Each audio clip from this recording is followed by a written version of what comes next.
Hai, Assalamualaikum warahmatullahi wabarakatuh. Edisi apa yang akan kita bahas malam hari ini?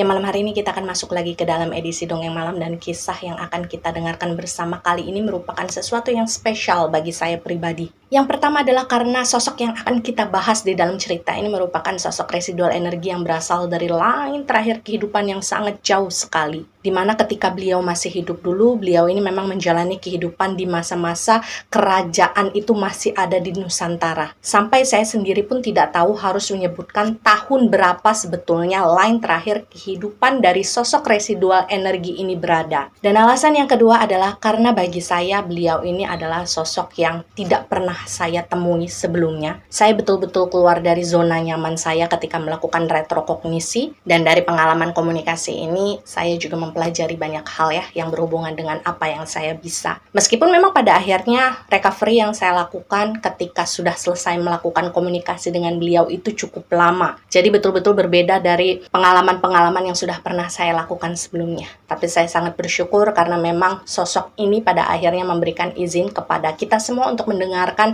satu sisi bagian dari kehidupannya dulu. Dan memang tidak semua hal bisa saya bahas di dalam cerita ini, termasuk salah satunya adalah siapa nama lengkap beliau, karena ketika saya sendiri bertanya tentang siapa sebetulnya nama panjang dari beliau, beliau hanya mengizinkan kita semua untuk mengetahui sosok beliau dengan sebutan Nyai Ageng. Dan saya harap dengan segala kerendahan hati kalian bisa untuk menonton kisahnya Nyai Ageng ini sampai selesai, karena percaya atau tidak, di akhir dari kisah kehidupannya Nyai Ageng ini ada sebuah plot twist yang mungkin akan membuat kalian semua merasa kaget. Tapi kalau misalkan nggak kaget juga nggak apa-apa, yang penting kalian suka ceritanya dan ada manfaat yang bisa kalian ambil dari pelajaran hidupnya beliau. Dan ya seperti biasa, sebelum memulai, disclaimer dulu bahwasanya edisi Dongeng Malam merupakan edisi di mana kita akan mendengarkan kisah-kisah dari para residual energi yang dulunya pernah hidup melalui residual memori mereka. Kalau misalkan kalian percaya ya ambil manfaat dari cerita ini, semisal kalian tidak percaya ya nggak apa-apa, tinggal jadikan sebagai dongeng malam biasa saja. Yang terpenting adalah bagaimana caranya kita bisa saling menghargai dan juga saling menebarkan energi yang positif. Dan karena memang rata-rata durasi video yang ada di YouTube saya ini panjang, jadi semisal kalian merasa cara saya membawakan cerita ini terlalu lambat, kalian bisa percepat saja videonya ya. Dan saya tahu tentu saja kalian akan bertanya-tanya bagaimana bisa saya bertemu dengan sosok berbeda seperti halnya Nyai Ageng, dan mungkin secara detail saya tidak bisa menyampaikan karena ini berhubungan dengan sebuah tempat yang berhubungan dengan privasi seseorang. Tapi yang bisa saya jelaskan kepada kalian adalah saya bertemu dengan sosok Nyai Ageng di suatu kesempatan ketika saya memang sedang recharging energi. Jadi tempatnya itu memang cukup hening, kemudian cukup menyatu dengan alam, kemudian tempatnya juga dihormati oleh orang-orang yang mungkin banyak menggunakannya sebagai tempat recharging seperti saya. Dan memang kedatangan beliau ini sungguh luar biasa ya sensasinya. Jadi ketika kita ini sedang duduk dalam hening, memejamkan mata, menyerahkan segala sesuatunya kepada Gusti Allah, tiba-tiba saja terasa seperti ada hembusan angin yang sangat kencang itu seperti mendekat ke arah kita. Tapi anehnya rasa anginnya itu hangat. Dan pada saat itulah saya baru menyadari bahwa sosok yang kemudian ada di hadapan saya adalah Nyai Ageng. Dan awalnya saya juga sama sekali tidak menginginkan untuk mengulik bagaimana kisah masa lalu kehidupan beliau. Karena biasanya sosok-sosok seperti ini ketika kita ingin melakukan retrokognisi, mereka ini akan sulit sekali memberikan izin. Tapi nggak tahu kenapa sosok Nyai Ageng ini kemudian memberikan izin dengan syarat satu dan lain hal lah ya. Ada beberapa yang bisa dibuka, ada beberapa yang tidak. Karena saya sendiri merasa bahwa apa yang pernah terjadi di dalam kehidupan Nyai Ageng ini adalah sesuatu yang hampir tidak pernah saya bayangkan itu terjadi di masa ketika beliau ini hidup. Dan kenapa saya sempat merasa takut untuk melakukan retrokognisi dalam masa-masa di mana beliau ini hidup dulu, karena memang lainnya terlalu jauh. Jadi yang harus kalian bayangkan adalah tenaga atau energi yang harus saya habiskan ketika berkomunikasi dengan beliau itu mungkin sekitar 3 atau 4 kali lipat dari biasanya. Karena semakin jauh line terakhir kehidupan dari sosok residual energi, otomatis energi yang terbentuk pada sosok tersebut itu sudah sangat besar. Apalagi ketika sosok tersebut adalah bukan orang sembarangan, semisal seperti Nyai Ageng. Jadi kalau misalkan kalian bertanya-tanya kenapa selama ini saya selalu main aman, selalu membahas residual energi yang masih berkaitan pandangan lain terakhir kehidupan antara 1900-an sekian, yaitu karena saya ingin berusaha untuk meng-save energi saya. Saya nggak mau ambil resiko. Tapi berbeda dengan kasusnya Nyai Ageng, kali ini saya berusaha untuk mengambil resiko tersebut. Dan kalau ditanya apakah saya menyesal atau tidak, jawabannya tidak. Karena ini adalah salah satu pengalaman yang paling berharga bagi saya seumur hidup. Oh ya, sebelum memulai cerita Nyai Ageng, saya minta maaf ya kalau misalkan pembukaan saya ini terlalu panjang dan terlalu bertele-tele. Karena saya hanya ingin menjelaskan kepada kalian bagaimana kemudian kami ini bertemu, bagaimana komunikasi tersebut terjadi. Karena selama ini banyak di antara kalian yang komen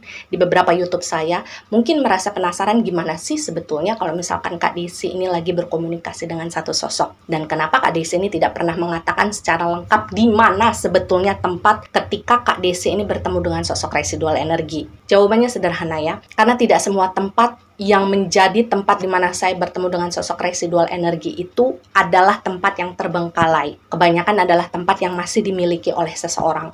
Jadi saya hanya berusaha menjaga privasi dari si pemilik tempat tersebut, karena kita nggak pernah tahu apakah si pemilik tempat tersebut mau memberikan izin atau tidak ketika tempat mereka dipublikasikan. Apalagi dipublikasikannya berhubungan dengan hal-hal mistis.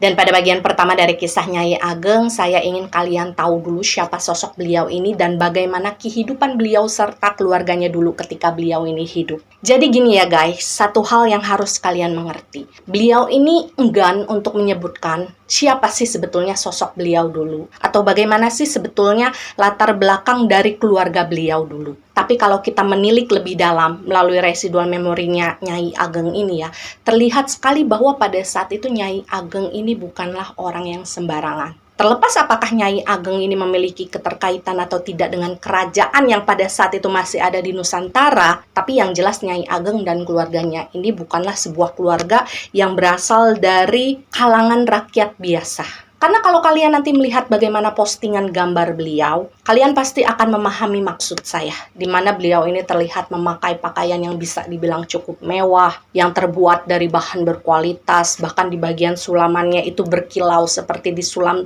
dari benang emas. Kemudian dalam penampilan beliau sehari-hari, beliau ini betul-betul terawat. Bahkan dalam kesehariannya, beliau ini juga memakai penutup kepala yang berbentuk seperti mahkota. Jadi untuk mempermudah cerita, kita anggap saja bahwa Nyai Ageng ini merupakan seorang putri dari sebuah keluarga yang merupakan petinggi dari salah satu wilayah. Kita nggak perlulah menyebutkan bahwa beliau ini putri dari sebuah kerajaan karena takutnya nanti saya salah sebut karena saya sendiri tidak bisa memastikan. Dan yang harus kalian ketahui, Nyai Ageng pada saat itu usianya masih muda ya. Dan kalau diperkirakan dengan zaman sekarang, mungkin pada saat itu usianya Nyai Ageng masih sekitar 18 sampai 20 tahunan. Dan pada saat itu orang tuanya Nyai Ageng ini memiliki 2 orang anak dan semuanya perempuan. Yang pertama adalah Nyai Ageng sendiri dan yang kedua adalah adik perempuannya Nyai Ageng yang kita sebut saja namanya adalah Bestari. Dan melalui residual memorinya Nyai Ageng memang terlihat sekali bagaimana mereka berdua ini seperti dibesarkan dalam 2 pembawaan yang berbeda. Di sini saya sedikit menjelaskan. Kalau Nyai Ageng itu memang semenjak dia kecil, dia ini seperti sengaja dilatih untuk bisa hidup mandiri, untuk bisa hidup dengan tangkas. Jadi semenjak beliau kecil, beliau ini seperti sering diajarkan untuk bela diri, diajarkan bagaimana caranya untuk bisa bertahan hidup dengan mandiri, kemudian mulai diajari hal-hal yang berhubungan dengan strategi. Jadi bisa dibilang ketika kemudian Nyai Ageng ini sudah remaja, dia ini sudah hebat dengan ilmu kanuragan. Meskipun sebetulnya secara pembawaan Nyai Ageng ini cukup feminim, dia cantik, dia suka sekali memakai pakaian yang terlihat feminim di badan dia. Tapi hal yang berbeda itu terlihat dari adik perempuannya, yaitu Bestari. Kalau misalkan masalah fisik, kita nggak usah membandingkan mereka berdua ya, karena kalau menurut saya mereka berdua ini sama-sama cantik. Tapi kalau secara pembawaan, memang Bestari ini terlihat jauh lebih feminim. Jadi kayak kelihatan betul-betul cewek. Kalau bahasa anak sekarang itu kayak cewek kueh lah Bestari ini. Kemudian hobi yang sering dilakukan oleh Bestari juga agak berbanding terbalik dengan kakaknya. Jadi seperti berkebun, kemudian belajar memasak, kemudian belajar menyulam. Bahkan pada saat itu Bestari juga rajin sekali untuk mengikuti kayak semacam kelas tari di pendopo yang pada saat itu menjadi bagian dari rumah mereka. Tapi satu hal yang tetap harus kalian ingat, bahwasanya mereka berdua ini hidup dalam kualitas hidup yang sama. Jadi nggak ada yang dibeda-bedain sama orang tua mereka. Hidup mereka betul-betul terlihat terjamin, pakaian-pakaian mereka indah. Bahkan ketika mereka ini pergi kemana-mana, akan selalu ada orang yang mengikuti mereka yang tugasnya untuk menjaga mereka. Kalau di zaman tersebut ternyata disebutnya adalah sebagai dayang-dayang. Dan satu hal yang harus kalian ketahui ketika kalian mendengarkan kisahnya Nyai Ageng ini adalah kalian harus paham bahwa di zaman ketika Nyai Ageng dulu hidup, itu sama sekali belum bisa dipastikan kapan masa-masa waktunya aman ataupun tidak. Jadi kapanpun itu bisa saja terjadi pergolakan. Bahkan Nyai Ageng sendiri bilang terkadang seseorang yang kita anggap sebagai teman itu bisa saja tiba-tiba menjadi lawan. Itulah mengapa pada akhirnya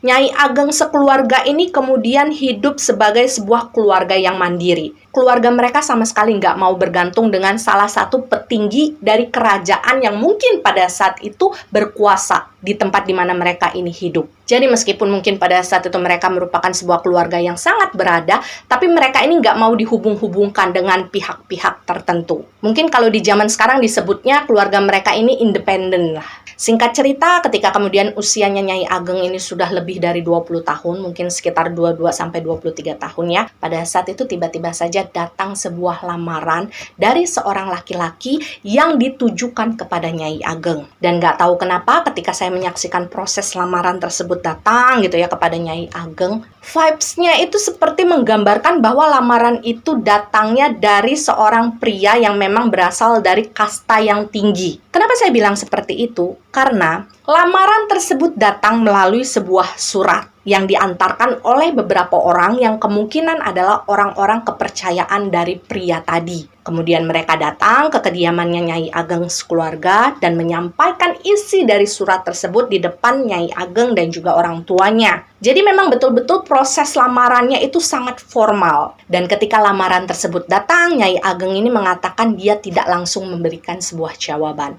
Tapi memang pada saat itu Nyai Ageng ini seperti ditekan untuk bisa memberikan jawaban paling lambat 1 purnama ke depan. Dan kalian tahu nggak? Meskipun pada saat itu Nyai Ageng terlihat diam ketika dia mendengarkan isi dari surat lamaran dari pria yang menyukainya tadi, tapi sebetulnya kedua tangan Nyai Ageng ini kayak mengepal di atas pangkuannya. Dan Nyai Ageng sendiri bilang bahwa sebetulnya pada saat itu dia tahu siapa sosok pria yang sedang berusaha untuk memperistri dia. Tapi jujur Nyai Ageng memang tidak menyukai pria tersebut. Karena Nyai Ageng ini merasa kalau pria itu adalah seseorang yang tidak baik. Yang pertama, karena pria tersebut sebelumnya sudah memiliki 3 orang istri, jadi Nyai Ageng ini ingin dijadikan sebagai istri keempat. Dan yang kedua adalah karena Nyai Ageng ini tahu sendiri bagaimana reputasi buruk yang dimiliki oleh pria tadi di dalam masyarakat yang ada di sekitar mereka. Jadi kalau menurut Nyai Ageng, pria yang melamar dia itu adalah sosok pria yang angkuh, yang jahat, dan juga serakah. Jadi nggak ada satupun yang ada di dalam diri laki-laki tersebut yang bisa membuat Nyai Ageng ini kayak ngerasa suka. Dan ketika Nyai Ageng ini diberikan waktu untuk memberikan jawaban terhadap lamaran yang datang kepada dia, pada saat itulah ada masa-masa di mana Nyai Ageng ini memutuskan untuk menyendiri. Karena pada saat itu dia betul-betul tidak ingin menerima lamaran tersebut. Hanya saja pada saat itu Nyai Ageng ini kayak ngerasa bingung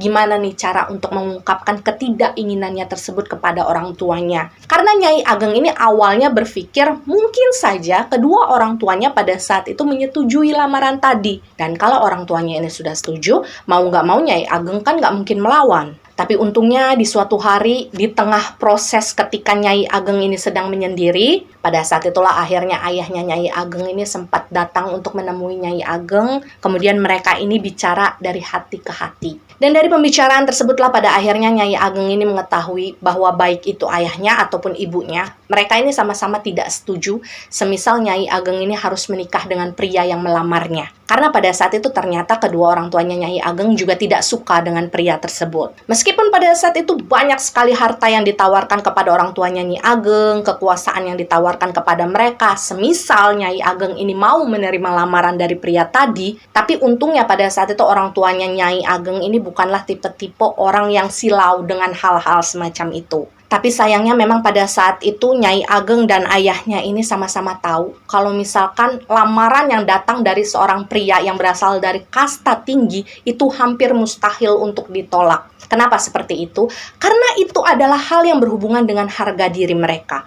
Dan jika mereka merasa harga diri mereka ini diinjak-injak karena lamarannya ditolak, biasanya mereka ini bisa melakukan hal-hal yang nekat. Dan salah satu yang paling ditakutkan oleh ayahnya Nyai Ageng pada saat itu adalah sosok pria tadi nantinya akan terus mengejar, mengincar Nyai Ageng. Dan amit-amit gitu ya, mungkin saja Nyai Ageng ini ujung-ujungnya akan dilecehkan. Sehingga nggak ada laki-laki lain yang akan mau untuk menikahi Nyai Ageng di masa depan. Dan karena pada saat itu situasinya ayah dari Nyai Ageng ini tidak ingin terjadi sesuatu yang burukan kepada Nyai Ageng, akhirnya di dalam pembicaraan tersebut, ayahnya Nyai Ageng ini memberikan sebuah jalan keluar. Dan jalan keluar yang kemudian disebutkan oleh ayahnya Nyai Ageng ini memang cukup mengejutkan dan sekaligus membuat Nyai Ageng juga ngerasa sedih ya. Dimana pada saat itu ayahnya Nyai Ageng ini menyarankan supaya Nyai Ageng ini kabur dari kadipaten tempat dimana mereka ini tinggal. Jadi Nyai Ageng ini disuruh untuk mencari tempat lain dulu yang jauh dari tempat di mana mereka berada saat itu, supaya lamaran yang diberikan oleh pria tadi itu nggak perlu dijawab. Karena bagaimanapun kan pada saat itu wanita yang ingin dilamar sudah tidak ada di tempatnya.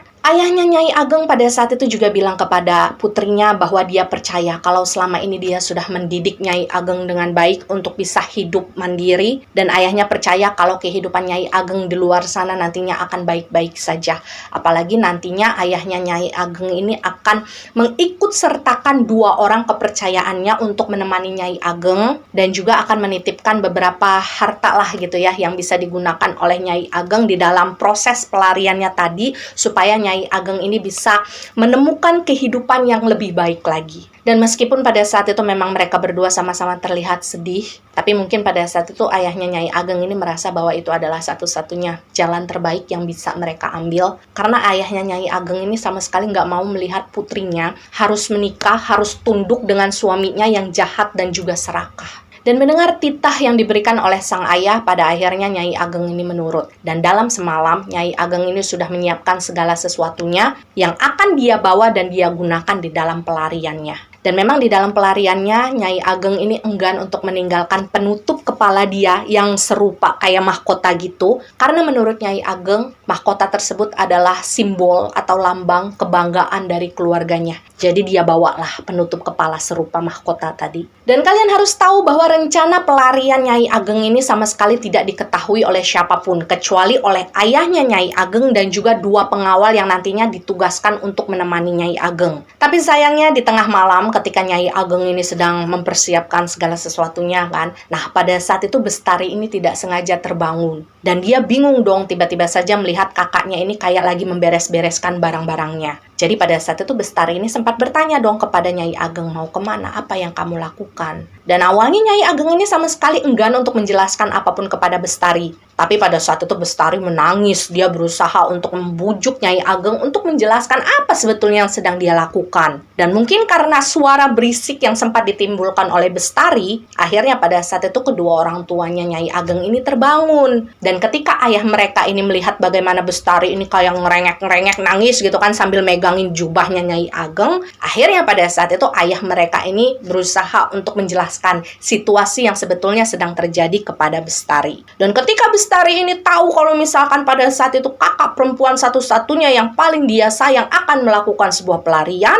pada akhirnya waktu itu Bestari ngerengeklah sama ayahnya agar dia diizinkan untuk ikut bersama Nyai Ageng dalam pelarian tersebut. Jadi pada saat itu Bestari ini ngomong di depan ayah dan juga ibunya bahwa dia nggak bisa hidup kalau nggak ada Nyai Ageng. Dia terlalu menyayangi kakaknya. Dia nggak mau melewati hari-hari di dalam kehidupannya tanpa kehadiran sang kakak. Dan pada saat itu Bestari juga meyakinkan ayahnya bahwa dia pasti akan hidup dengan baik-baik saja selama ada Nyai Ageng di sampingnya. Dan pada saat itu Bestari menangis dalam waktu yang cukup lama. Hingga pada akhirnya waktu itu sebagai seorang kakak, mungkin hatinya Nyai Ageng ini kayak ngerasa nggak tega. Dan pada akhirnya dia luluh juga. Dia mengizinkan Bestari untuk ikut bersamanya sekaligus meminta izin kepada orang tua mereka supaya Bestari diizinkan untuk ikut meninggalkan rumah. Dan ya pada intinya waktu itu Bestari ikut dengan kakak perempuannya dalam pelarian tersebut. Nyai Ageng dan juga Bestari pada akhirnya keluar dari kediaman mereka sebelum matahari muncul. Dan memang sempat terjadi beberapa momen yang cukup mengharukan ketika kemudian Nyai Ageng dan Bestari ini kayak meminta izin kepada orang tua mereka. Jadi pada saat itu terlihat sekali bagaimana kedua orang tua dari Bestari dan juga Nyai Ageng ini kayak meneteskan air mata gitulah ya.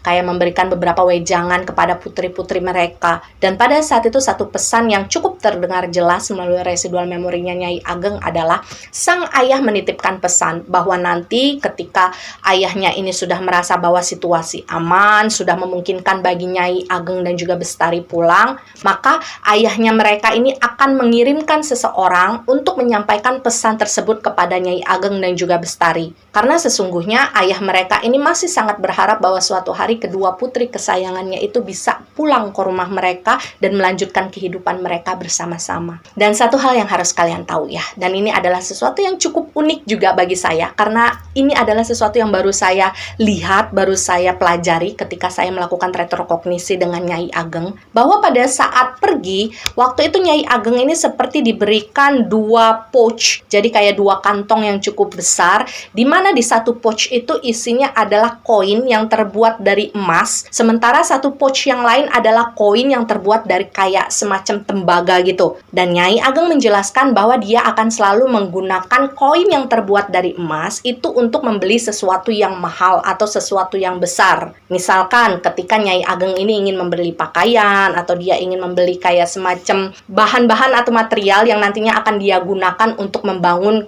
kayak semacam rumah. Bahkan pada saat itu Nyai Ageng juga menggunakan beberapa keping koin emas tadi untuk membeli sebidang tanah. Sementara kalau koin yang terbuat dari tembaga tadi itu biasanya Nyai Ageng gunakan ketika dia ingin membeli sesuatu yang tidak terlalu mahal. Pokoknya segala sesuatu yang biasanya memang dijual di daerah pasar. Jadi sampai di sini kalian bisa membayangkan lah ya perbandingan nilai koin yang pada saat itu berlaku di zaman ketika Nyai Ageng ini hidup. Dan yang menjadi istimewanya adalah di dalam beberapa momen yang tersimpan dalam residual memorinya Nyai Ageng ya. Ada momen-momen ketika Nyai Ageng ini sedang berbaur dengan masyarakat sekitar. Pada saat itu kan Nyai Ageng menggunakan pakaian biasa.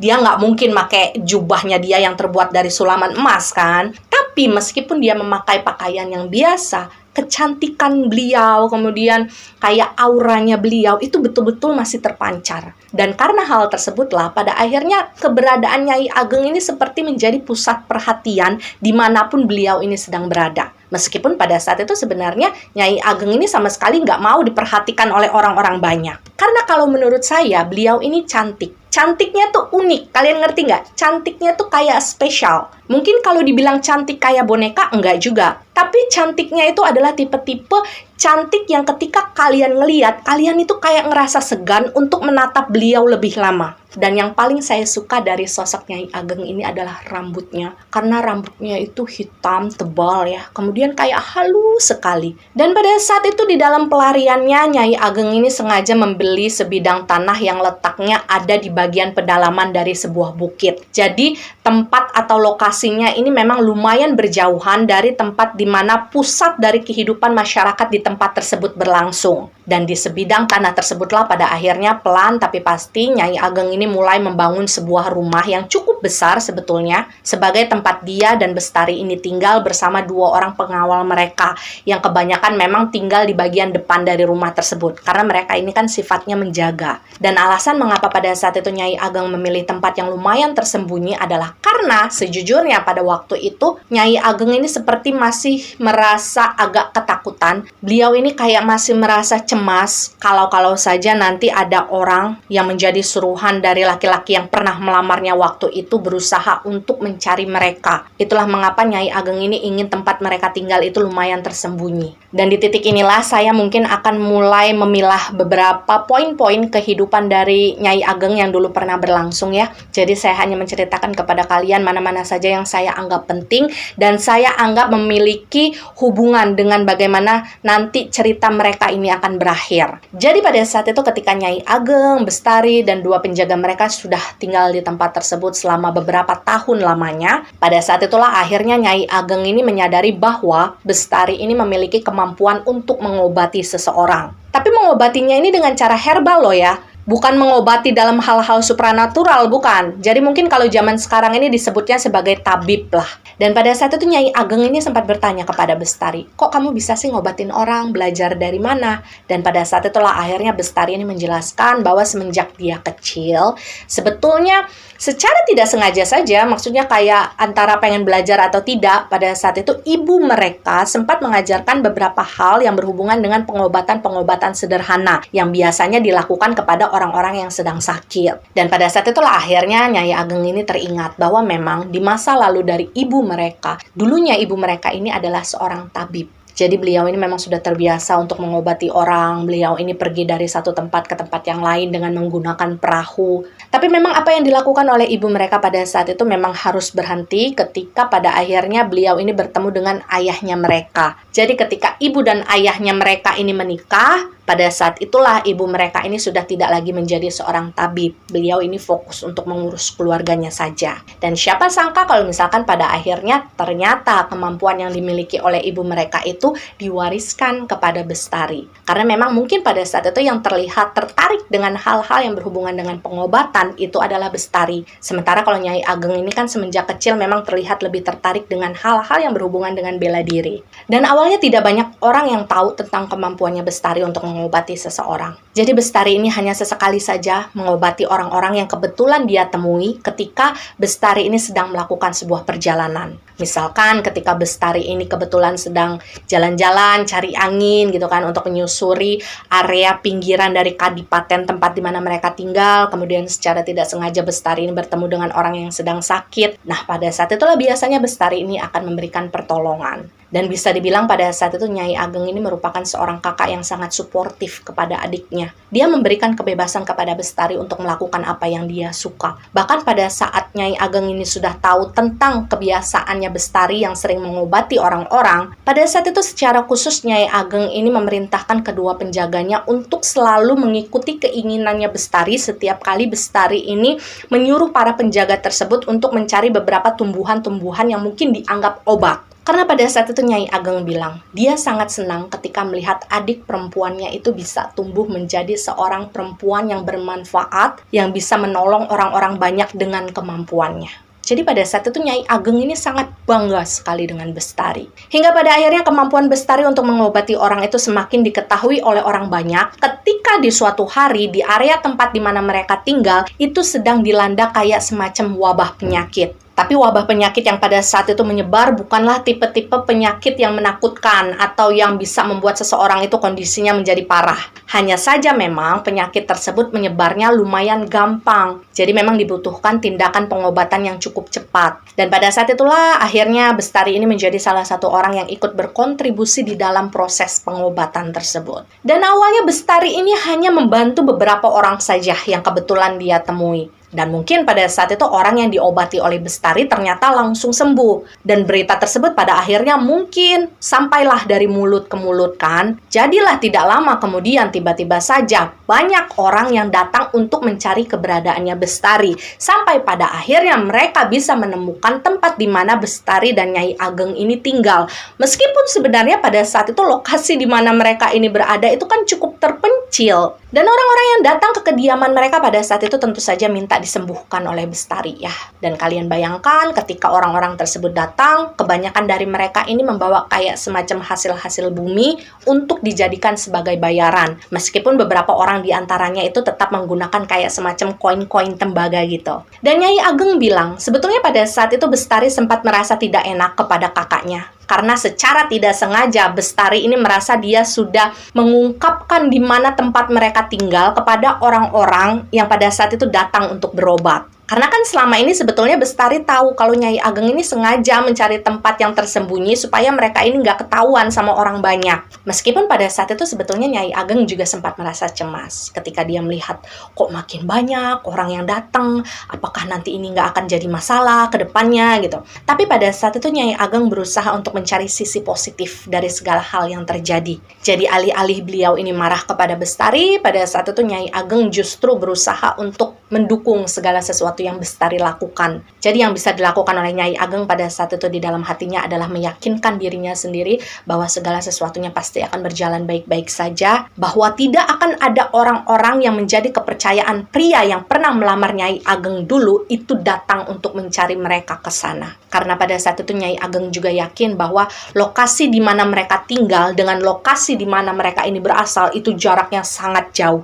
Jadi pelarian tersebut memang dilakukan dalam waktu yang tidak singkat. Dan untuk menunjukkan rasa supportnya terhadap Bestari, pada saat itu akhirnya Nyai Ageng ini memutuskan untuk membangun semacam kamar tersendiri, jadi kayak pendopo tapi ada dindingnya gitu, yang letaknya tidak jauh dari tempat di mana kediaman mereka berada. Jadi kayak masih ada dalam satu wilayah. Dan pendopo tersebut dipersembahkan oleh Nyai Ageng kepada Bestari supaya nantinya Bestari ini bisa menggunakan tempat tersebut sebagai tempat dia ini mengobati orang-orang yang datang ke sana. Jadi ibaratnya kalau di zaman sekarang mungkin bahasanya Nyai Ageng ini kayak membangunkan sebuah klinik gitulah buat Bestari supaya Bestari itu bisa praktek di dalamnya. Dan satu hal yang harus kalian bayangkan, bahwa pada saat itu di dalam ruangan tempat di mana Bestari itu mengobati orang-orang yang datang ya, itu nuansanya sangatlah tenang, sangat adem, sangat hening. Kemudian aromanya itu betul-betul menunjukkan bahwa di dalam tempat itu banyak sekali obat-obatan yang disimpan. Tapi obat-obatannya tuh masih obat-obatan tradisional ya, jadi bukan kayak bau obat zaman sekarang. Di bagian beberapa sisi dari dinding kayu dari pendopo tersebut, itu terlihat banyak sekali tanaman-tanaman obat yang sengaja dikeringkan, itu digantung di bagian atas. Kemudian ada kayak lemari-lemari yang terbuat dari kayu-kayu kecil gitu, di mana di dalamnya itu disimpan kayak semacam bubuk-bubuk obatan yang sudah ditumbuk, kemudian sudah dipisah-pisahkan. Kemudian di dalamnya juga ada kayak semacam amben. Kalau amben itu bahasa kitanya mungkin kayak semacam ranjang yang terbuat dari kayu tapi ukurannya agak kecil, yang biasanya akan digunakan oleh para pasien yang datang ke sana untuk diperiksa apa sakitnya. Jadi untuk tempat mereka ini kayak membaringkan badan. Dan memang melalui residual memorinya Nyai Ageng, hampir di setiap harinya ada aja orang yang akan datang ke tempatnya Bestari untuk berobat. Jadi kalian bayangkan keseharian yang pada saat itu terjadi di dalam suasana tersebut adalah Bestari yang nampak selalu mencurahkan jiwa dan raganya untuk menyembuhkan orang-orang yang datang kepada dia, ke pendopo tempat di mana dia merawat pasien-pasiennya. Sementara di area depan dari rumahnya, di mana di tempat itu ada sebuah halaman yang lumayan luas yang masih terbuat dari kayak semacam tanah merah gitu, biasanya Nyai Ageng ini akan melatih ilmu bela dirinya di sana bersama dua orang penjaga yang selama ini ikut dengan dia. Jadi itu adalah dua pemandangan yang sangat kontras, tapi mereka ini sama-sama bangga dengan pencapaian masing-masing dari diri mereka. Dan terlihat sekali melalui residual memorinya Nyai Ageng, dia ini sering kayak senyum-senyum sendiri ketika dia melihat ada beberapa pasien yang datang ke Bestari. Kemudian Bestari ini akan keluar dari tempat prakteknya untuk mengantarkan pasien tadi sampai ke depan. Karena pada saat itu Nyai Ageng ini merasa pada akhirnya dia bisa melihat Bestari ini tumbuh menjadi seorang wanita dewasa yang mandiri dengan kehidupannya, yang sudah menemukan jalan hidup yang dia suka. Dan sampai di sini saya sendiri tidak bisa menjelaskan secara pasti kepada kalian sebenarnya sudah berapa tahun pada saat itu Nyai Ageng dan Bestari tinggal di tempat tersebut. Karena di zaman mereka hidup dulu, waktu yang berlalu itu tidak disebutkan dalam kata tahun, melainkan dalam kata purnama. Jadi hitung-hitungannya sendiri saya tidak paham, tapi yang jelas pada saat itu mereka sudah tinggal cukup lama ya di tempat tersebut. Dan pada saat itu bisa dibilang Nyai Ageng dan Bestari ini sudah sama-sama merasa nyaman tinggal di sana. Bahkan pada saat itu mereka berdua sudah sempat berdiskusi bahwa misalkan sewaktu-waktu orang tua mereka ini datang kepada mereka dan meminta agar mereka ini balik lagi ke rumah mereka, kemungkinan besar pada saat itu mereka berdua ini akan menolak. Karena nggak tahu kenapa pada saat itu Nyai Ageng sendiri kayak ngerasa udah jatuh cinta dengan tempat tersebut. Cinta dengan suasananya, cinta dengan vibes-nya, cinta dengan alam yang ada di sekitarnya. Dan yang perlu digarisbawahi di sini adalah meskipun waktu sudah lama berlalu, tapi pada saat itu Nyai Ageng sama sekali tidak pernah kepikiran untuk memulai sebuah hubungan asmara dengan pria manapun. Meskipun pada saat itu sebenarnya tidak dikit juga pria yang berusaha untuk mendekati Nyai Ageng, bahkan membujuk Nyai Ageng ini supaya mau diperistri oleh mereka. Tapi Nyai Ageng menolak itu semua karena bagi dia pada saat itu prioritas utamanya adalah Bestari. Nyai Ageng ini selalu menganggap bahwa baik buruknya hal yang dilakukan oleh Bestari di dalam hidupnya adalah tanggung jawabnya Nyai Ageng. Tapi setelah sekian lamanya mereka tinggal di tempat tersebut, setelah sekian lamanya Bestari ini berkutat di dalam rutinitasnya sebagai seorang pengobat kan di tempat tersebut, pada akhirnya waktu itu Nyai Ageng ini mulai menyadari sesuatu. Jadi pada saat itu Nyai Ageng ini mulai memperhatikan bahwa beberapa waktu belakangan ada seorang gadis muda yang sepertinya sangat rutin sekali datang ke tempat di mana Bestari ini melakukan pengobatan. Dan memang pada saat itu wanita tersebut usianya mungkin sebaya lah dengan Bestari. Dan awalnya Nyai Ageng ini melihat sosok tersebut datang ke tempat pengobatan tersebut dengan pembawaan yang biasa saja. Jadi kayak orang-orang kebanyakan aja kayak pengen berobat. Tapi lama-kelamaan ketika mungkin sudah lebih dari 3 kali datang ke sana, pada saat itu Nyai Ageng ini kan ingatannya kuat ya. Jadi ketika dia melihat sosok tersebut kembali datang, nggak tahu kenapa vibes-nya itu Nyai Ageng merasa perempuan muda itu datangnya kayak sembunyi-sembunyi. Jadi dia tuh jalannya kayak terburu-buru. Kemudian ketika datang itu dia ini seperti menutupi sebagian wajahnya dengan selendang. Jadi kayak seolah-olah dia nggak mau ada orang yang melihat dia. Dan untuk mempermudah cerita, kita sebut saja nama dari perempuan muda tersebut adalah Sawarni. Dan satu hal yang ingin saya jelaskan kepada kalian, alasan mengapa pada saat itu Nyai Ageng betul-betul bisa mengingat wajahnya Sawarni adalah karena ketika pertama kali Sawarni ini datang untuk berobat, kebetulan pada saat itu Nyai Ageng ini sedang bicara dengan Bestari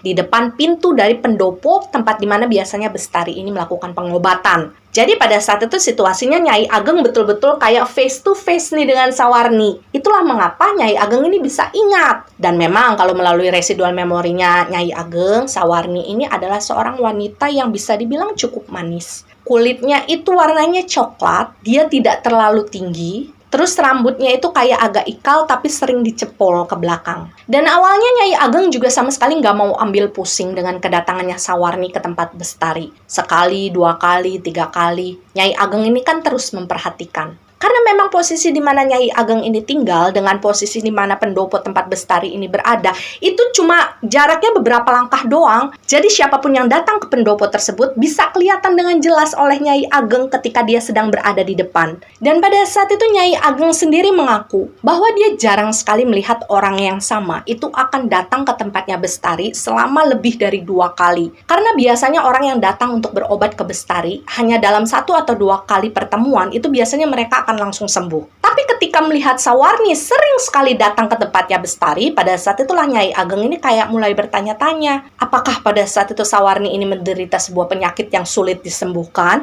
hingga pada akhirnya dia sering sekali datang untuk menemui Bestari. Jadi bisa dibilang, dalam seminggu, Sawarni ini datang ke tempatnya Bestari itu minimal 3 kali. Tapi setelah beberapa bulan berlalu, pada saat itu semakin dilihat, Nyai Ageng ini semakin merasa curiga dengan Sawarni. Kenapa?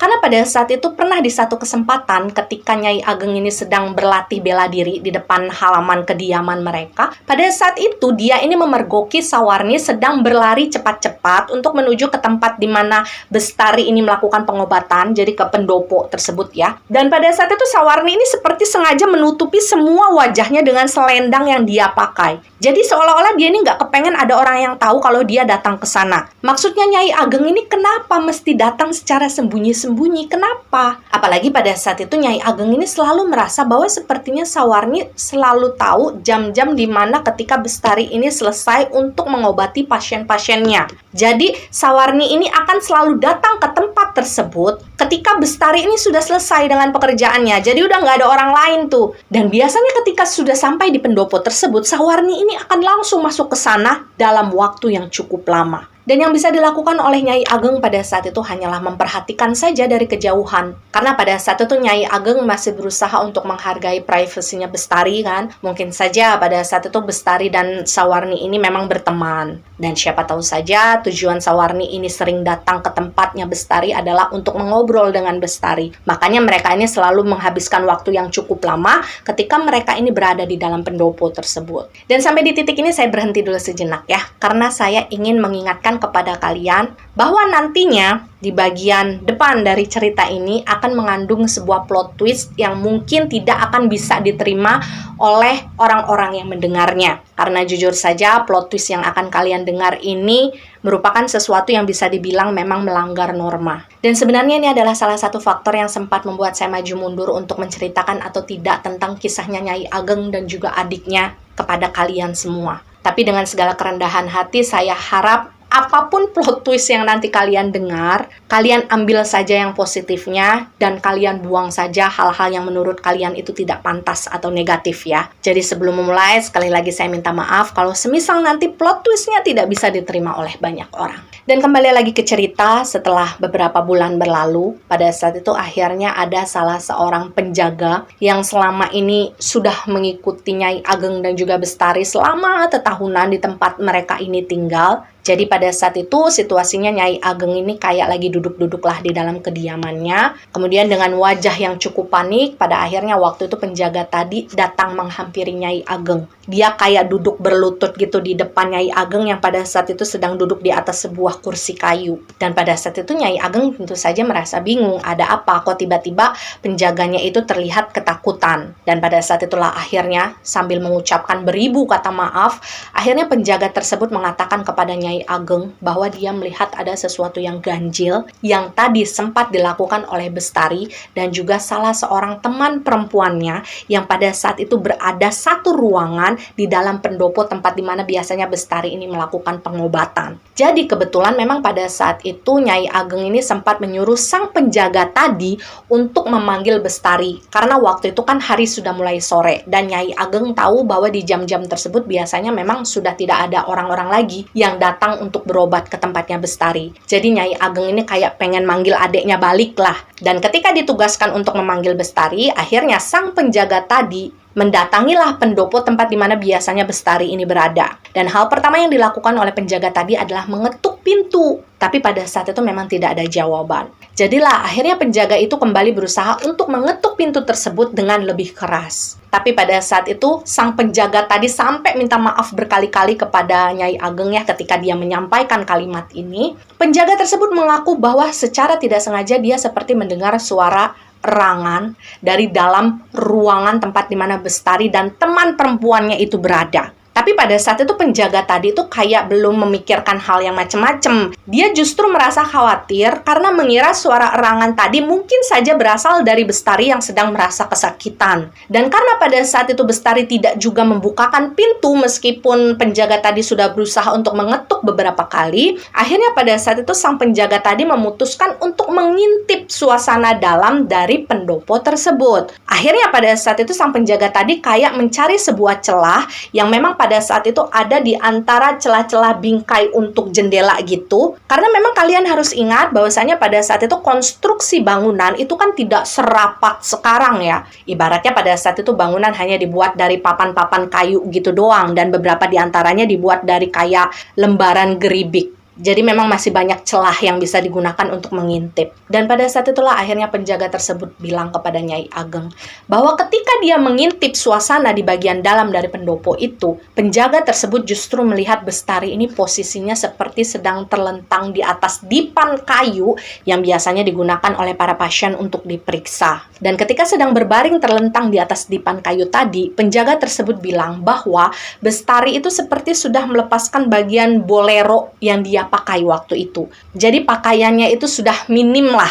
Tapi yang paling membuat penjaga tersebut merasa kaget adalah ketika dia melihat ada sosok perempuan lain, yang which is itu adalah Sawarni ya. Dia ini sedang duduk di atas badannya Bestari. Jadi posisinya itu kayak lagi duduk dengan kedua kaki yang agak mengangkang di atas kedua pahanya Bestari. Dan selanjutnya saya mohon maaf kalau misalkan saya harus mengatakan hal ini, bahwa pada saat itu penjaga tersebut bilang kepada Nyai Ageng, adegan selanjutnya yang dia lihat ketika dia sedang mengintip melalui celah tadi adalah Bestari dan juga perempuan muda tadi seperti sedang bercumbu satu sama lain. Jadi bercumbunya itu dalam posisi yang tadi itu.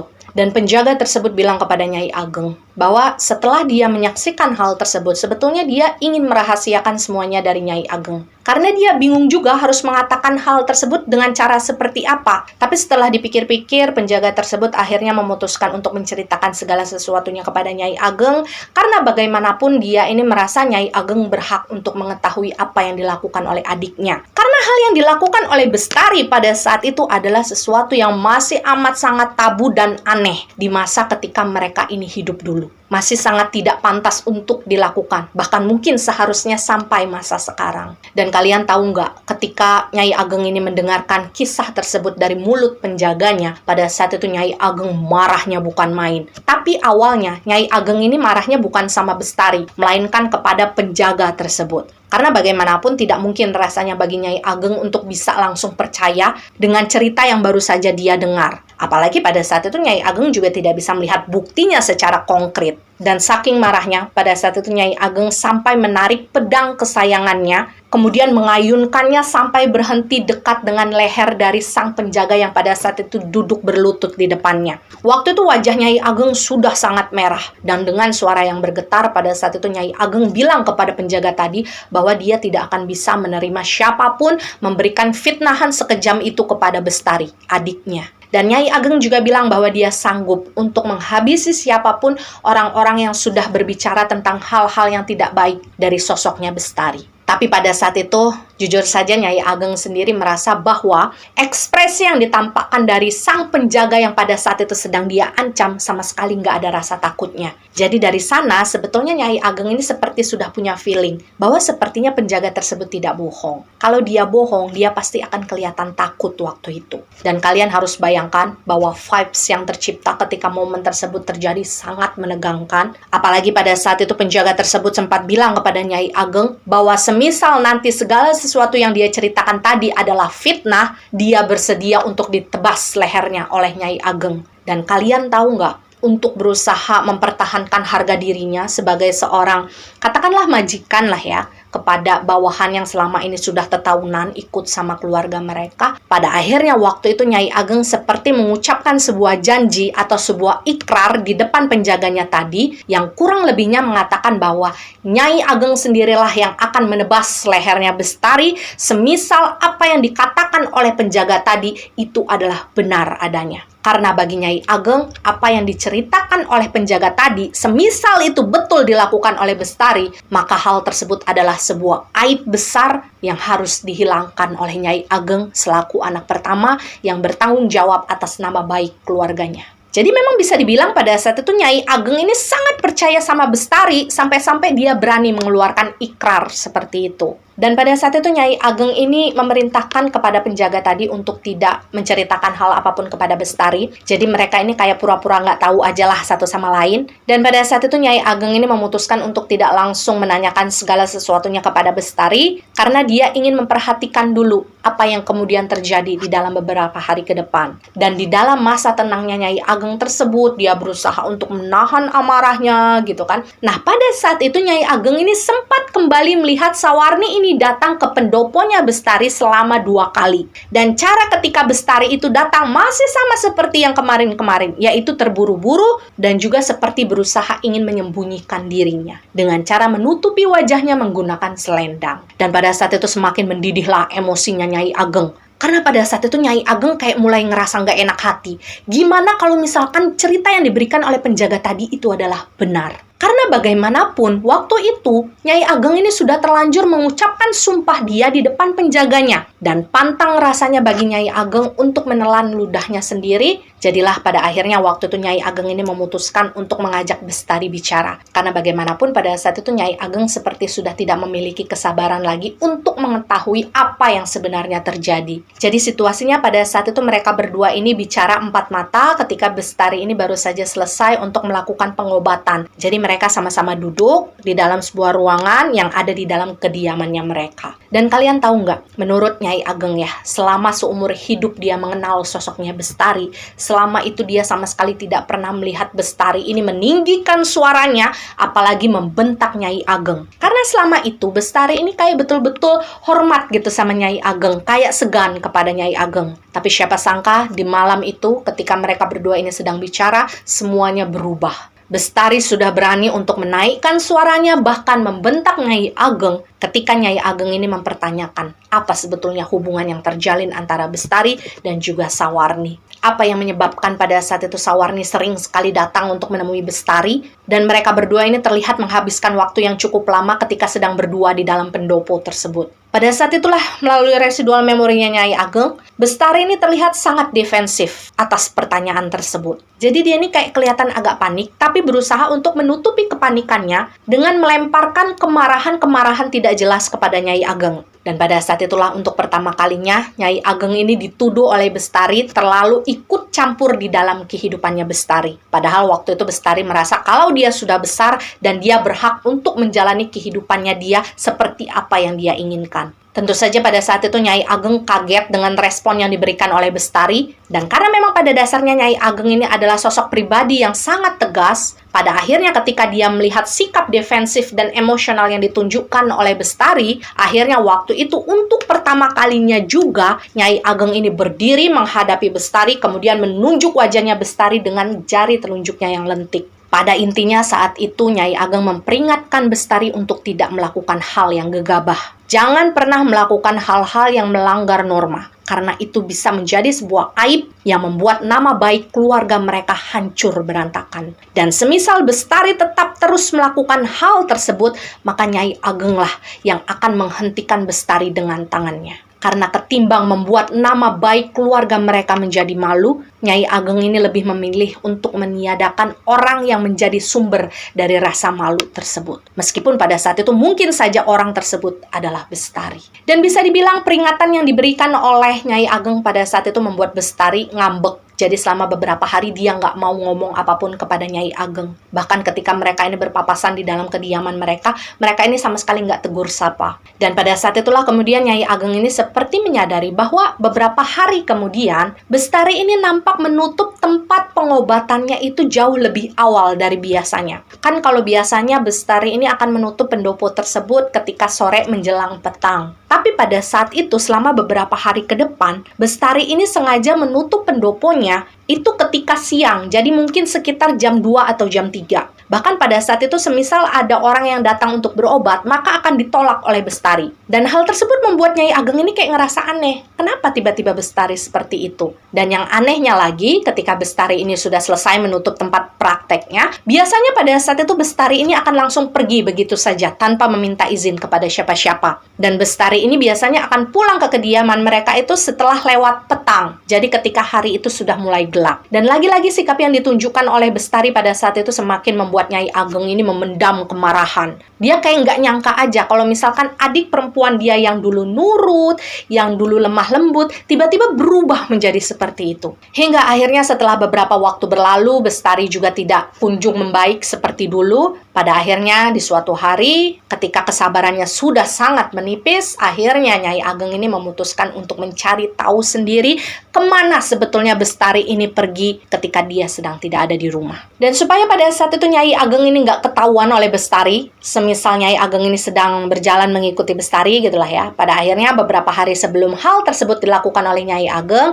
akhirnya Nyai Ageng ini beli kayak semacam beberapa setel pakaian yang terlihat seperti pakaian rakyat biasa. Jadi dia menggunakan kayak pakaian yang sangat sederhana gitulah. Barulah di hari yang sudah dia tentukan, di hari yang memang biasanya Bestari ini akan pergi dari rumah, Pada saat itu akhirnya Nyai Ageng ini mengikuti langkah kakinya Bestari dari belakang. Jadi memang secara sembunyi-sembunyi dan sangat hati-hati. Tapi memang yang perlu digarisbawahi pada saat itu memang setiap kali Nyai Ageng ini pergi kemanapun ya, beliau ini akan selalu membawa pedang kesayangannya. Ya kayak untuk sekedar jaga-jaga aja lah, siapa tahu terjadi sesuatu yang tidak diinginkan. Dan kalian tahu apa? Mungkin pada saat itu merupakan salah satu hari yang keberadaannya paling disesali oleh Nyai Ageng. Karena di hari tersebutlah pada akhirnya Nyai Ageng ini mengetahui segalanya dan membuktikan segala sesuatunya dengan mata kepalanya sendiri. Sesuatu yang pada akhirnya membuat Nyai Ageng ini kayak ngerasa malu luar biasa dan hatinya tuh seperti mati rasa sejenak. Jadi saat itu Nyai Ageng ini mengikuti langkahnya Bestari sampai pada akhirnya waktu itu Bestari berhenti di depan sebuah gubuk kecil yang letaknya ada di pinggiran kadipaten tempat di mana mereka ini tinggal. Jadi memang gubuknya itu sangat sederhana, bahkan kelihatan agak miring dari luar dan dindingnya itu hanya terbuat dari lapisan geribik yang warnanya itu sudah usang. Bahkan pada saat itu atap jerami yang digunakan di atas gubuk tersebut kelihatannya juga sudah mulai tipis. Dan pada saat itu Nyai Ageng memperhatikan segala sesuatunya sambil bersembunyi di balik salah satu pohon yang letaknya tidak jauh dari tempat di mana gubuk tadi berada. Dan pada saat itu situasinya Nyai Ageng ini masih melihat sosoknya Bestari sedang berdiri di depan pintu gubuk tadi sambil mengetuk beberapa kali. Dan kagetlah Nyai Ageng ketika tidak lama kemudian terlihat ada Sawarni yang keluar dari dalam gubuk tadi membukakan pintu tersebut untuk Bestari. Tapi hal yang paling membuat Nyai Ageng ini betul-betul merasa marah pada saat itu adalah ketika dengan mata kepalanya sendiri dia melihat bagaimana Sawarni mengecup bibirnya Bestari ketika dia menyambut kedatangannya Bestari. Dan bagi Nyai Ageng hal tersebut adalah sesuatu yang tidak wajar yang dilakukan oleh seorang wanita kepada wanita yang lainnya. Nyai Ageng bilang dia tidak pernah merasakan kemarahan sebesar itu di dalam kehidupannya. Tapi pada saat itu dia masih berusaha untuk menahan segala amarahnya karena dia masih ingin melihat apa yang akan terjadi selanjutnya. Jadi ketika kemudian Nyai Ageng melihat bagaimana Bestari ini masuk ke dalam gubuk tersebut bersama Sawarni, pada akhirnya dengan langkah yang sangat hati-hati, Nyai Ageng ini mendekati gubuk tersebut, kemudian berusaha untuk mencari celah yang bisa dia pakai untuk mengintip ke bagian dalam dari gubuk tadi. Dan yang perlu kalian ketahui, saking sempitnya, gubuk tersebut hanya memiliki satu ruangan. Jadi di dalam ruangan tersebut, segala sesuatunya menyatu. Mulai dari ranjang, dapur, segala sesuatunya lah. Jadi ketika kemudian Nyai Ageng ini menemukan sebuah celah untuk mengintip, pada saat itu Nyai Ageng bisa melihat dengan jelas apa yang dilakukan oleh Bestari dan juga Sawarni di dalam gubuk tadi. Dan gilanya, hal yang pada saat itu disaksikan oleh Nyai Ageng adalah hal-hal yang menurut Nyai Ageng adalah sesuatu yang tidak pantas dilakukan oleh perempuan kepada perempuan. Mungkin saya tidak bisa menceritakan secara vulgar kepada kalian, tapi intinya pada saat itu adalah Nyai Ageng melihat sendiri bagaimana Sawarni ini memeluk Bestari dari belakang. Kemudian mereka ini kayak ketawa-ketawa, kayak girang-girangan. Mereka sempat bercumbu beberapa saat dalam posisi berdiri saling berhadapan. Dan hal yang betul-betul membuat Nyai Ageng ini kayak rasa panas hatinya adalah ketika kemudian dia menyaksikan sendiri bagaimana Bestari dan juga Sawarni ini perlahan tapi pasti mulai melucuti pakaian dari mereka masing-masing. Dan kalian pernah ngerasain nggak rasa marah tapi kalian nggak bisa ngeluarin dan pada akhirnya marah tersebut justru membuat kalian ini nangis sejadi-jadinya. Nah, hal tersebutlah yang waktu itu dirasakan oleh Nyai Ageng. Dia nangis, tapi dia nangis dengan menahan suara karena dia nggak mau ketahuan. Dan pada saat itu Nyai Ageng ini kayak ngerasa dia sudah gagal untuk mendidik dan mengawasi adiknya sendiri. Hingga pada akhirnya Bestari ini sanggup melakukan sesuatu yang melanggar norma kehidupan. Nyai Ageng sendiri juga tidak pernah tahu faktor apa yang sebetulnya pada saat itu sampai bisa membuat Bestari ini menyimpang. Apakah penyimpangan tersebut memang pada dasarnya sudah ada di dalam dirinya Bestari sejak awal, atau justru penyimpangan tersebut terjadi karena faktor lingkungan yang berusaha untuk membujuk Bestari. Tapi yang jelas pada saat itu satu-satunya hal yang betul-betul mengganggu pikirannya Nyai Ageng adalah sumpah yang sudah terlanjur dia ucapkan di depan penjaganya, bahwa dia sendirilah yang akan menebas lehernya Bestari, semisal apa yang dikatakan oleh penjaga tersebut sebelumnya adalah benar. Jadi hal tersebutlah yang pada akhirnya membuat Nyai Ageng ini kayak nangis sejadi-jadinya tanpa suara di tempat tersebut selama beberapa saat. Dan dengan rasa yang dikhianati oleh adiknya sendiri, pada akhirnya waktu itu Nyai Ageng memutuskan untuk menghentikan segala sesuatunya. Jadi dengan amarah yang luar biasa besar, pada akhirnya waktu itu Nyai Ageng berusaha untuk mendobrak pintu dari gubuk tersebut hanya dengan satu tendangan. Dan hal pertama yang dilihat oleh Nyai Ageng ketika dia sedang berdiri di depan pintu yang pada saat itu sudah roboh adalah pemandangan ketika Bestari dan juga Sawarni ini sama-sama sedang tidak menggunakan pakaian, tapi posisinya pada saat itu mereka sedang bersama. Pada saat itu wajah mereka berdua terlihat sangat panik, terutama wajahnya Bestari ketika dia melihat bahwa pada saat itu Nyai Ageng memergoki dia melakukan hal tersebut. Dan mungkin pada saat itu Bestari sudah bisa menebak bahwa Nyai Ageng ini pasti akan marah nih sama Sawarni. Jadi hal yang kemudian dilakukan oleh Bestari untuk melindungi Sawarni adalah dia langsung memeluk Sawarni. Sambil pada saat itu Bestari meminta kepada Nyai Ageng untuk tidak melukai Sawarni. Dan Nyai Ageng bilang, dalam posisi tersebut, dia betul-betul kembali merasa marah. Karena waktu itu dia tidak melihat seperti ada penyesalan sama sekali di wajahnya Bestari. Dalam situasi seperti itu, Bestari ini justru masih terlihat membela Sawarni. Padahal pada saat itu mereka berdua tahu kalau apa yang mereka lakukan itu adalah sesuatu yang tidak benar. Dan kalian tahu nggak? Pada saat itu akhirnya Nyai Ageng ini membentak Bestari dan memerintahkan mereka berdua untuk segera memakai pakaiannya mereka. Karena waktu itu Nyai Ageng merasa tidak sudi untuk bicara kepada kedua perempuan tersebut dalam kondisi mereka ini tidak berpakaian. Jadi dalam beberapa saat, selama Bestari dan Sawarni ini sibuk memakai lagi pakaiannya mereka, yang bisa dilakukan oleh Nyai Ageng pada saat itu hanyalah menangis, meneteskan air mata sambil menatap ke arah Bestari. Karena pada saat itu Nyai Ageng juga sudah kehabisan akal apa yang harus dia lakukan supaya Bestari ini bisa kembali menjadi dirinya yang dulu. Dan ketika mereka berdua sudah selesai kembali berpakaian, pada akhirnya waktu itu Bestari kembali langsung memeluk sosoknya Sawarni. Jadi dia itu kayak seolah-olah takut Nyai Ageng ini akan menyerang Sawarni. Dan pada saat itulah akhirnya Nyai Ageng ini bertanya kepada adiknya, apa hubungan kamu dengan perempuan ini?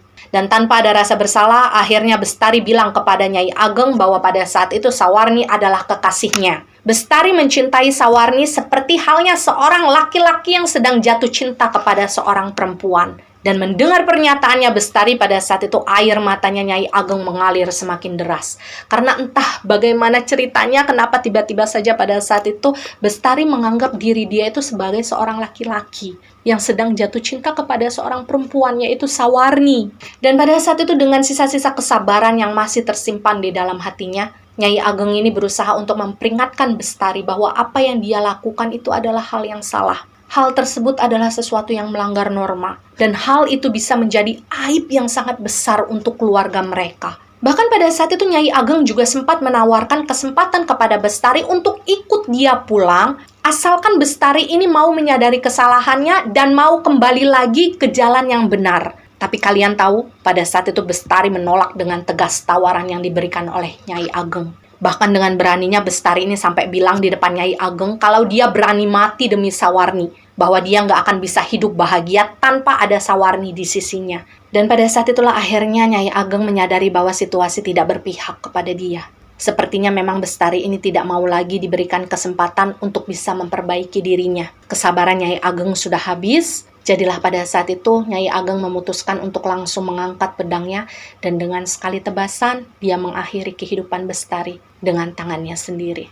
Lalu apa yang terjadi dengan Sawarni? Sama. Nyai Ageng juga melakukan hal yang sama kepada pasangannya Bestari itu. Dan ketika momen tersebut terjadi, nggak tahu kenapa saya merasa hatinya Nyai Ageng pada saat itu kayak sempat membeku beberapa saat. Jadi dia kayak sedih. Dia sedih ngelihat adiknya harus tiada. Tapi dia nggak bisa nangis. Jadi rasa marahnya beliau dengan rasa sedihnya beliau itu kayak seimbang. Dan asal kalian tahu, pada masa ketika Nyai Ageng hidup dulu, yang namanya ikrar, yang namanya sumpah, itu berhubungan dengan harga diri, harkat martabat dari seorang manusia. Jadi apa yang mereka ucapkan, itu betul-betul harus mereka lakukan. Nggak kayak zaman sekarang, kalau kita sumpah, kalau kita janji, itu bisa kita lupakan kapan saja. Jadi bagi Nyai Ageng, apa yang dia lakukan pada saat itu adalah salah satu cara yang dia lakukan untuk menunaikan ikrar yang sudah terlanjur dia ucapkan dengan saksi seorang penjaga yang pada saat itu masih hidup juga orangnya, Jadi ibaratnya pada zaman tersebut, orang-orang seperti Nyai Ageng ini memang selalu melakukan hal semacam itu untuk menjaga integritas mereka sebagai seorang manusia yang berkualitas. Meskipun mereka merasa sayang, meskipun mereka merasa cinta, mereka ngerasa kehilangan, tapi kalau misalkan hal tersebut adalah sesuatu yang paling baik untuk dilakukan, untuk menghentikan sesuatu yang negatif yang mungkin nantinya akan ditimbulkan, ya mereka akan mengorbankan rasa kasih sayang mereka. Dan kalau kalian bertanya, apakah saat ini Nyai Ageng merasa menyesal karena sudah mengakhiri kehidupan adiknya dengan cara seperti itu? Jawabannya tidak. Karena Nyai Ageng sendiri merasa bahwa apa yang dia lakukan pada saat itu terhadap Bestari bukanlah tanpa alasan. Dan Nyai Ageng sendiri merasa bahwa sudah menjadi tugasnya sebagai seorang anak pertama untuk menjaga nama baik keluarganya. Bagi Nyai Ageng, apa yang dilakukan oleh Bestari semasa hidup dulu adalah sesuatu yang tidak bisa dimaklumi. Bahkan Nyai Ageng sendiri masih merasa jijik ketika dia harus kembali mengingat tentang hal-hal tersebut. Bagi Nyai Ageng, pada saat itu dia sudah berusaha untuk memberikan kesempatan kepada Bestari untuk bisa kembali lagi kepada keluarga dengan jalan yang benar, tapi sebaliknya yang terjadi adalah Bestari menolak kesempatan tersebut. Satu harapan besar Nyai Ageng yang beliau ucapkan di dalam komunikasi kami adalah beliau ini berharap bahwa ketika di zaman tersebut dia sampai harus merelakan adiknya sendiri karena sudah melakukan hal penyimpangan yang melanggar norma seperti itu, maka Nyai Ageng ini berharap bahwa nantinya di masa depan yang which is adalah masa di mana kita hidup sekarang, hal-hal semacam yang dilakukan oleh Bestari itu sudah tidak ada lagi. Jadi Nyai Ageng ini menganggap bahwa bibit-bibit semacam itu harusnya sudah musnah dari zaman-zaman dulu. Dan kalian bisa bayangkan nggak kalau misalkan pada saat ini Nyai Ageng tahu bahwa apa yang dilakukan oleh Bestari dengan Sawarni di masa lalu nyatanya masih ada dan banyak dilakukan oleh orang-orang di zaman sekarang. Mungkin saja Nyai Ageng akan merasa bahwa pengorbanan yang dia lakukan pada saat itu adalah sesuatu yang sia-sia. Karena nyatanya masih ada segelintir orang yang menganggap hal-hal penyimpangan yang melanggar norma seperti itu adalah sesuatu yang bisa dimaklumi dan diwajarkan. Padahal sudah jelas sekali bahwa hal-hal yang dilakukan oleh Bestari itu dilarang oleh agama dan juga oleh norma masyarakat. Dan pada intinya setelah kejadian tersebut, Nyai Ageng ini memerintahkan dua penjaga yang selama ini selalu menemaninya untuk menguburkan jasadnya Bestari dan juga Sawarni. Dan setelah hal tersebut selesai dilakukan, Nyai Ageng ini meminta agar dua penjaganya tadi ini untuk pergi, meninggalkan dia dan kembali saja ke kediaman orang tuanya. Karena pada saat itu Nyai Ageng ini beralasan bahwa dia ingin menyendiri dulu beberapa saat untuk menebus kesalahan-kesalahannya. Jadi mungkin kalau bahasa kita sekarang, pada saat itu Nyai Ageng ini seperti ingin melakukan semacam tapa untuk menenangkan hati dan juga pikirannya. Dan pada saat itu Nyai Ageng ini menitipkan pesan kepada dua penjaga tadi untuk disampaikan kepada orang tuanya bahwa kemungkinan Nyai Ageng ini nggak akan pernah pulang lagi ke tempat orang tuanya. Karena itu adalah satu-satunya cara yang bisa dilakukan oleh Nyai Ageng untuk menebus kesalahannya setelah dia meniadakan adiknya sendiri. Jadi caranya Nyai Ageng pada saat itu adalah dia ingin hidup prihatin, dia ingin hidup sederhana dengan caranya dia, dengan kemandiriannya dia tanpa bantuan dari orang tuanya. Dan tentu saja pada saat itu Nyai Ageng juga meminta kepada kedua penjaga tersebut untuk menceritakan seperti apa situasi dan kondisi yang sebetulnya terjadi hingga pada akhir yang waktu itu Nyai Ageng ini dengan sangat terpaksa harus meniadakan Bestari. Dan ya pada akhirnya waktu itu Nyai Ageng menjalani kehidupannya selama beberapa waktu sampai kemudian usianya mulai menua sebagai seseorang yang sering pindah dari satu tempat ke tempat yang lain. Dan biasanya ketika dia pindah ke suatu tempat, dia hidup di sana selama beberapa tahun, Nyai Ageng ini secara sukarela akan membuka kayak semacam pondok pelatihan di mana di sana dia akan melatih bela diri kepada anak-anak dari masyarakat yang ada di sekitar. Dan waktu itu Nyai Ageng sama sekali tidak meminta bayaran. Sekali lagi itu adalah sesuatu yang dilakukan oleh Nyai Ageng untuk mencari kebaikan yang dia anggap bisa menebus kesalahan-kesalahannya di masa lalu. Dan menjelang akhir hidupnya, di mana saya merasa bahwa pada saat itu usianya Nyai Ageng sebetulnya belum tua-tua banget. Kayaknya masih 40 sekianan lah. Karena secara fisiknya pun Nyai Ageng ini masih cantik sekali orangnya, tapi nggak tahu kenapa mungkin pada saat itu Nyai Ageng ini memiliki firasat bahwa usianya memang sudah tidak lagi lama. Jadi pada saat itu akhirnya Nyai Ageng ini memutuskan untuk melakukan sebuah tapa di salah satu titik tempat yang pada saat itu dinilai oleh Nyai Ageng merupakan tempat yang nyaman bagi dia sampai nanti misalkan dia ini tiada. Jadi sepintas yang terlihat pada saat itu adalah Nyai Ageng ini seperti duduk bersila di atas sebuah batu, di mana di samping batu itu ada sebuah pohon yang sangat besar, yang daunnya itu kayak membentuk seperti payung. Jadi daunnya itu lebat sekali dan bisa menghalangi Nyai Ageng itu dari hujan ataupun dari panas matahari.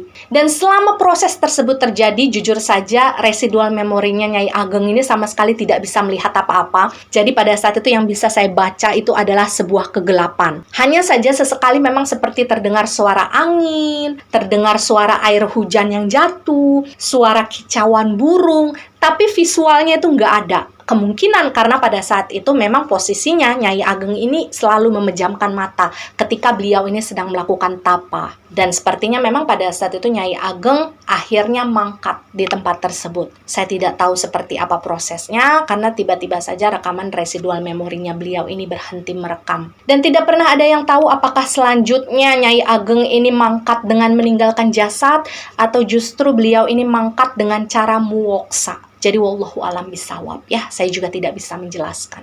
Dan bagi kalian yang mungkin bertanya-tanya, Kak, muwoksa itu apa? Sebetulnya secara sederhana, muwoksa itu bisa digambarkan sebagai perpindahan jasad seseorang yang memiliki ilmu kanuragan ke dimensi yang lain. Jadi ketika beliau ini sebetulnya sudah meninggal dunia di kehidupan manusia, nah pada saat itu beliau ini meninggalnya tidak meninggalkan jasad, karena jasadnya ikut pindah ke dimensi astral. Kurang lebih seperti itulah penggambaran singkatnya. Dan ya demikianlah keseluruhan dari kisah kehidupan dari sosok yang sangat spesial bagi saya, yaitu Nyai Ageng. Dan pembelajaran yang bisa kita ambil dari kisahnya beliau adalah gini ya guys, sebetulnya saya paling gak mau untuk ikut campur di dalam urusan orang lain, apalagi sampai menghakimi jalan hidup yang mereka pilih. Tapi secara garis besarnya saya hanya ingin mengingatkan kalian sebagai manusia yang hidupnya gak lama, yang nanti setelah meninggal kalian harus mempertanggungjawabkan segala sesuatunya. Mbok ya, kalau hidup di atas muka bumi ini jangan aneh-aneh. Jangan melakukan sesuatu yang sebetulnya kalian tahu itu melanggar norma. Jangan melakukan hal-hal yang penuh dengan penyimpangan. Jangan berusaha untuk membenarkan sesuatu yang padahal kalian sendiri tahu kalau itu salah. Salah ya salah, nggak ada alasan yang bisa untuk membenarkan. Seperti halnya yang dilakukan oleh Bestari dan juga Sawarni. Jadi ya, memang betul sih, setiap manusia itu berhak dengan jalan hidup masing-masing yang mereka pilih. Tapi sepertinya juga nggak salah kan kalau sesekali kalian berusaha untuk membuka hati dan pikiran kalian untuk mendengarkan nasihat dari orang lain dan berusaha untuk bertanya kepada diri kalian sendiri, apakah betul kalian ingin hidup selamanya di dalam sebuah kebiasaan yang sebetulnya kalian tahu bahwa itu adalah sesuatu yang tidak pantas untuk dilakukan. Sadarnya itu jangan tunggu disentil oleh Tuhan. Karena ketika kita disentil sama Tuhan, sakitnya mungkin gak akan bisa disembuhkan oleh manusia. Jadi sebelum disentil sama Tuhan, kita berusaha untuk introspeksi dulu dengan meninggalkan hal-hal yang kita tahu itu adalah sesuatu yang dilarang dan lebih banyak melakukan hal-hal yang kita tahu hal tersebut adalah yang disukai oleh Tuhan. Dan next, mungkin saya akan memposting gambar dari visualnya Nyai Ageng dan juga Bestari di beberapa akun medsos saya. Tapi bagi kalian yang bertanya bagaimana kisah dari residual memorinya Bestari, jujur saya katakan di sini bahwa saya tidak akan pernah membahas kisah kehidupannya Bestari. Kenapa?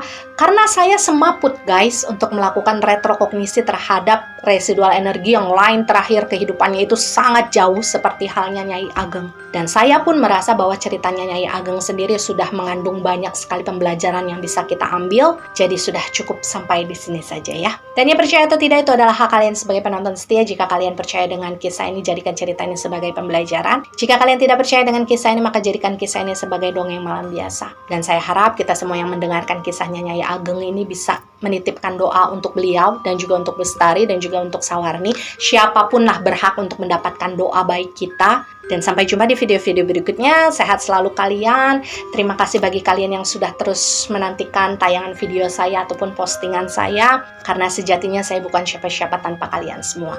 Sehat selalu, happy selalu. Wassalamualaikum warahmatullahi wabarakatuh.